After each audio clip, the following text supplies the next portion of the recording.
প্ৰথমে মই ক'ব বিচাৰিম গণতন্ত্ৰৰ চতুৰ্থ স্তম্ভক আমি সদায় সন্মান কৰোঁ আৰু এই সন্মান আমাৰ অটুট আছে। অনাগত দিনতো আমি সাংবাদিক গোষ্ঠীয়ে হওক বা সাংবাদিকৰ যিকোনো পৰ্যায়ৰ যিবোৰ আমাৰ কৰ্মকৰ্তা আছে সকলোকে আমি সন্মান জনাওঁ।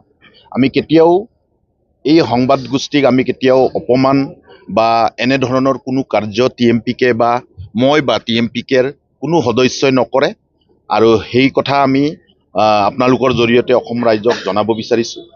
অনাকাংক্ষিত যিবোৰ যোৱাকালি ঘটনা হৈছে, আমি জনাত এইটো এটা ৱাৰ্ডৰ মেম্বাৰসকলৰ মাজত হোৱা এটা ঘটনা। সেই ঘটনাক কেন্দ্ৰ কৰি মোৰ নিৰ্দেশত মিণ্টু দলে আৰু তাৰ এটা টিমে কৰা বুলি যি ছ'চিয়েল মিডিয়াত বা প্ৰাগ নিউজৰ এটা আমাৰ প্ৰতি এটা অভিযোগৰ আঙুলি দেখুৱাইছে, তাক আমি পোনছাতে নাকচ কৰিছোঁ। এনে কাৰ্য TMPKৰ তৰফৰ পৰা কেতিয়াও নহয় আৰু এইটো হ'ব নোৱাৰে। আৰু সেই ঘটনা যিসকল দুষ্কৃতিকাৰীয়ে কৰিছে তেখেতসকলক কৰায়ত্ব কৰক আৰু এটা সেই সম্পৰ্কত আপোনালোকে আইনী ব্যৱস্থা গ্ৰহণ কৰাত আমাৰ একো আপত্তি নাই। এই আইনী ব্যৱস্থাত যিসকল মানুহে জড়িত আছে এখেতসকলক আইনীভাৱে গ্ৰেপ্তাৰ কৰক বা আইনীভাৱে ব্যৱস্থা গ্ৰহণ কৰক, তাত আমাৰ সহযোগ থাকিবই। ছ'চিয়েল মিডিয়াত বা প্ৰাগ নিউজে প্ৰতিদিন টাইমে যি প্ৰচাৰ এতিয়াও কৰি আছে তেখেতসকলৰ এই প্ৰচাৰ কাৰ্যক এটা তদন্ত অবিহনে আপোনালোকে ডাইৰেক্টলি TMPKক আজি আঙুলি টুৱাইছে, এইটোক আমি ধিক্কাৰ দিছোঁ, গৰিহণা দিছোঁ।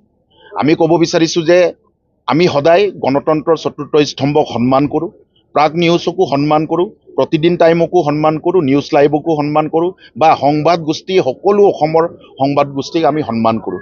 আৰু আপোনালোকৰ জৰিয়তে মই জনাব বিচাৰিম যে প্ৰাগ নিউজৰ এতিয়া যিসকলৰ নাম সাঙুৰ খুৱাই আমাক অভিযোগৰ আঙুলি টুৱাইছে, আমাৰ নিৰ্দেশত বুলি কৈছে, এখেতসকলৰ মুৰব্বীসকলক এবাৰ সুধি লওক যে প্ৰাগ নিউজৰ চিফ এডিটৰ প্ৰশান্ত ৰাজগুৰু TMPKৰ সোণালী জয়ন্তীৰ সামৰণি অনুষ্ঠানত উপস্থিত হৈছিল। আমি কেতিয়াও কোনো এজন সংবাদ গোষ্ঠীৰ মানুহৰ বিৰুদ্ধে আমি যাব নিবিচাৰোঁ আৰু নাযাওঁ, কিন্তু অনাশাকে আমাৰ নামটো লৈ যি প্ৰচাৰ কৰি আছে তাক আমি অতি শীঘ্ৰে বন্ধ কৰিবৰ কাৰণে আমি অনুৰোধ জনাইছোঁ, আহ্বান জনাইছোঁ। নহ'লে আমি আইনী ব্যৱস্থা গ্ৰহণ কৰিম। আমি আইনী ব্যৱস্থা গ্ৰহণ কৰিম। মাধুৰ্য শইকীয়া মই চিনিয়ে নাপাওঁ, কোনজন ল'ৰাই মাধুৰ্য শইকীয়া মই চিনি নাপাওঁ। আৰু তেখেত যে প্ৰাগ নিউজৰ স্থানীয় সংবাদদাতা বুলি আমি গমেই নাপাওঁ। মই চিলাপথাৰ বাসিন্দা, কিন্তু তেখেতে কৈছে যে তেখেত চিলাপথাৰৰ স্থানীয় সংবাদদাতা বুলি আমাক জনাইছে প্ৰাগ নিউজত। এতিয়া আমি সামাজিক মাধ্যমৰ জৰিয়তে গম পাইছোঁ, কিন্তু মইতো কেতিয়াও এখেতৰ প্ৰাগ নিউজৰ স্থানীয় সংবাদদাতা বুলি আমি গম নাপাওঁ। কিয়নো বুলি ক'লে 26 জুন তাৰিখে ইণ্টাৰনেশ্যনেল এণ্টি ড্ৰাগছৰ প্ৰগ্ৰাম এটা জিলা প্ৰশাসনে চিলাপথাৰ অনুষ্ঠিত কৰিছিল। তাৰ প্ৰচাৰ কিন্তু এখেতে কৰা নাই। এণ্টি ড্ৰাগছৰ এগেইনষ্টত, বাল্য বিবাহৰ এগেইনষ্টত মই নিজে উপস্থিত আছিলোঁ। 12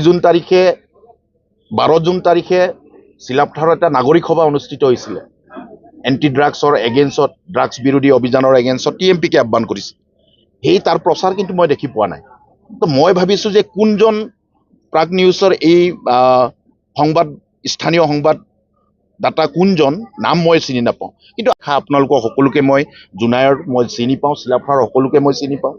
আৰু তেখেত কেনেধৰণৰ এই গোটেই কাৰবাৰটোত সোমাই পৰিছে মই গম নাপাওঁ আৰু তেখেতৰ নামো মই আজিলৈকে শুনা নাই।